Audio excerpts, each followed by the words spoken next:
गडचिरोली जिल्ह्यातील एटापल्ली तालुक्यात गर्देवाडा आणि गट्टा या परिसरामध्ये स्वातंत्र्याच्या जवळपास 77 वर्षानंतर पहिल्यांदा बस सेवा सुरू झालेली आहे आणि राज्याचे मुख्यमंत्री देवेंद्र फडणवीस स्वतः या बस सेवेचा लाभ घेत त्याच्यामधून प्रवास करत आहेत।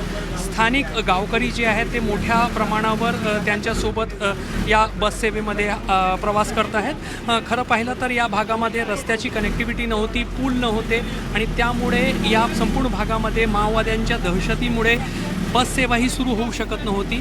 मात्र आता या ठिकाणी बस सेवा सुरू झालेली आहे आणि त्यामध्ये मुख्यमंत्री स्वतः प्रवास करत आहेत। स्वातंत्र्याच्या 77 वर्षानंतर एखाद्या भागामध्ये बस सेवा सुरू होत आहे। एक नवीन वर्षाचा मोठा गिफ्ट जो आहे तो गडचिरोली जिल्ह्याला या माध्यमातून मिळत आहे आणि फक्त रस्ता झाला आहे, बस सेवा सुरू झालेली आहे एवढाच याचं महत्त्व नाही आहे, तर माओवाद्यांची दहशतही कशा पद्धतीने गडचिरोलीमध्ये नाहीशी होत आहे त्याचाच एक उत्कृष्ट उदाहरण नवीन वर्षाच्या पहिल्या दिवशी आपल्याला पाहायला मिळत आहे। स्वातंत्र्यानंतर देशाने खूप विकास केलेला आहे, मात्र काही भाग असेही आहे जे विकासापासून अजूनही वंचित आहे आणि त्यापैकीच एक गडचिरोली जिल्ह्यातील एटापल्ली तालुक्यातील काही दुर्गम भाग।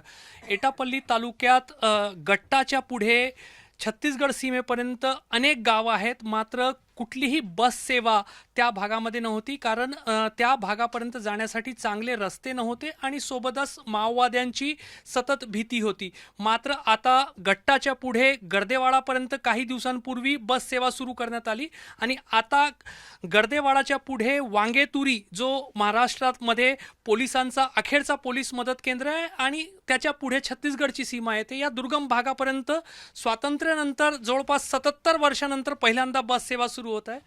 तुम्ही कुठल्या गावाचे आणि ही बस सेवा किती फायद्याची ठरणार तुमच्या या संपूर्ण भागासाठी? मी वांगेतुरीच्यावर आम्ही म्हणजे याच्या पहिले आमच्याकडे काही बस सेवाच्या सुविधा नव्हत्या, आम्हाला जा यासाठी मोठा त्रास होत होता।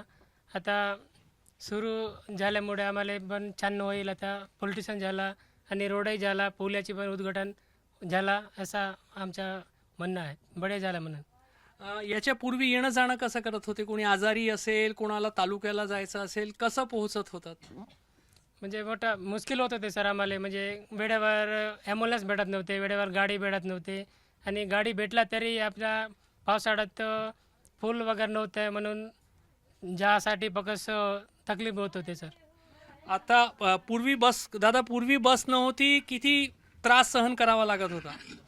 अब देखो मैं बता रहा हूँ कैसा कि ऐसे जैसा भी जो हमारे बच्चे ने जो बोल रहे हैं ऐसा टाइप के पहले जो था तब ऐसा परिस्थिति में थे। अभी जगह रोड बन गया, अभी कैंप आ गई, उसके बाद में से अभी अपने लिए सुविधा हो गया। अभी गट्टा जाने, एटापल्ली जाने, गडचिरोली जाने की सुविधा या बोले तो अभी हो ही गया। जैसा डिलीवरी किया ये हो गया। अभी जाने के लिए ऐसे होती नहीं तो पहले दिक्कत कैसे जाती थी, कंधे में करके कटिया में पेशेंट को लेके आना पड़ता था गट्टा PSC तक की। या ठिकाणी काही तरुण आहेत, मला सांगा ही जी बस सेवा आहे इथल्या विद्यार्थ्यांसाठी, तरुणांसाठी किती चांगली राहणार भविष्यामध्ये? ही जी बस सेवा आहे इथल्या विद्यार्थ्यांसाठी आणि तरुणांसाठी एकदम सोयीस्कर आणि चांगली राहील, कारण आजपर्यंत इथं शिक्षण घ्यायचं म्हणलं की शिक्षण घ्यायला बाहेर जावं लागत होतं आणि जायसाठी इथून सुव्यवस्थित मार्ग नव्हते।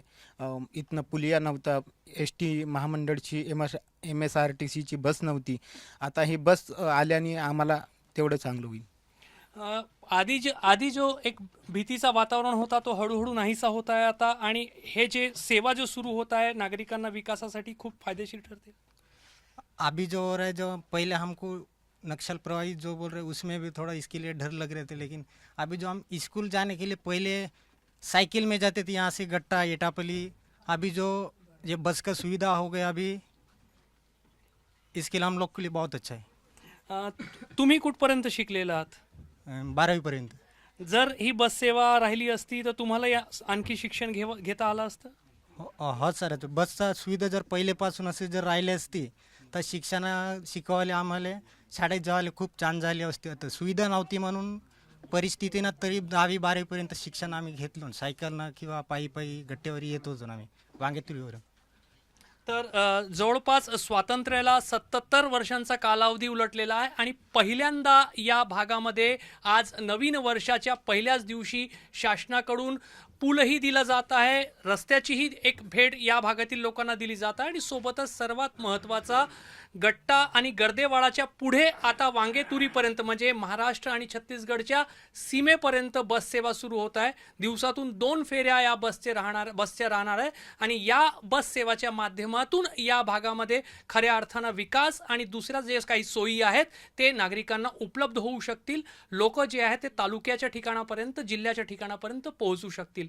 कॅमेरामॅन अतुल हिरडेसह रजत वसिष्ठ, एबीपी माझा, गर्देवाडा, गडचिरोली. एबीपी माझा, उघडा डोळे बघा नीट.